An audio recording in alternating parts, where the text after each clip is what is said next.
Okay.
Wala naman mo sa traffic law, di ba?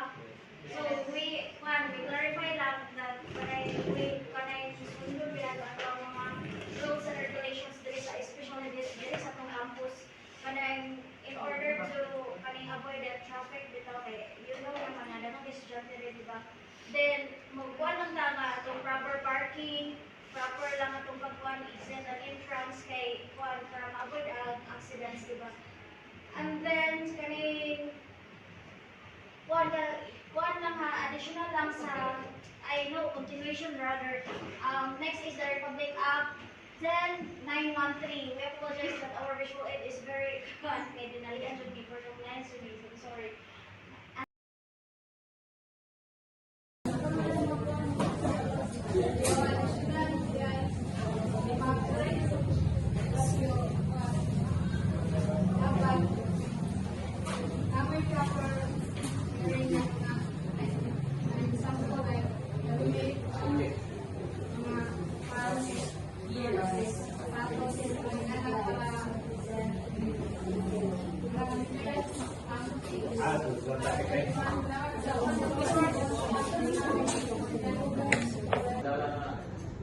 Then, this law penalizes individuals who operate motor vehicles under the influence of alcohol, dangerous drugs, in while driving to reduce fatalities and injuries for accidents. So, if not taken if disgrasya na dili kayo mga lala now, kaya na tayo now, then according to the Republic Act number 8586, Anti-Drunk and Drug Driving Act of 2013. So, bawal din po na ito na drive na kainom, then kay dili na mataga, subay sa dala na.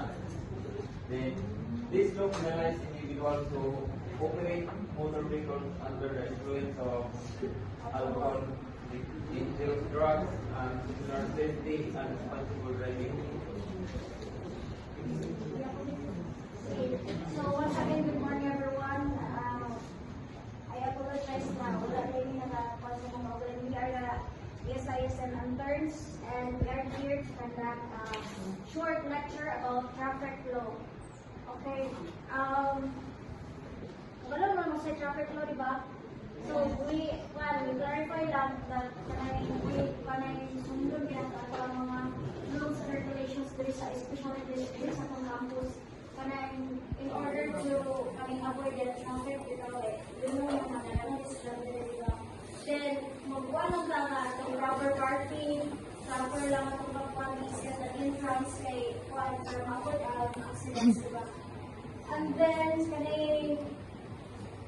one lang additional lang sa, continuation rather. Next is the Republic Act. Then, 913, recognize that our rule is very fun. Sorry. Anti-Distracted Driving Act. So, while driving now, especially kung namoy car, kanang avoid yun na mag-crossing